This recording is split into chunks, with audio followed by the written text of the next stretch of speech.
মৃত্যু তোমার চোখের নড়াচড়া বন্ধ করে দিবে, মৃত্যু তোমার কানের শ্রবণ শক্তি স্তব্ধ করে দিবে, মৃত্যু তোমার ঠোঁটের নড়াচড়া বন্ধ করে দিবে, মৃত্যু তোমার জবানের শব্দ উচ্চারণ আওয়াজ বন্ধ করে দিবে, মৃত্যু তোমাকে তোমার কণ্ঠস্বর স্তব্ধ করে দিবে, মৃত্যু তোমার জিহ্বার সব স্বাদ বিনষ্ট করে দিবে। অচিরেই রূহ চলে যাবে, আর কিছুই থাকবে না তোমার, না কানের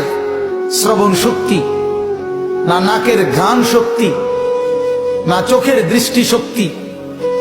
না চামড়ার অনুভব শক্তি, না পায়ের চলার শক্তি, না কল্পনার বিবেকের দিমাগের চিন্তা ফিকিরের শক্তি, কিচ্ছু থাকবে না। আল্লাহর নবী এটাই বলছেন, সব কিছু নষ্ট করে দেয়, মিনিটে স্তব্ধ করে দেয় যেই জিনিস, সেই মৃত্যুকে বারবার স্মরণ করো, বারবার স্মরণ করো, বারবার স্মরণ করো।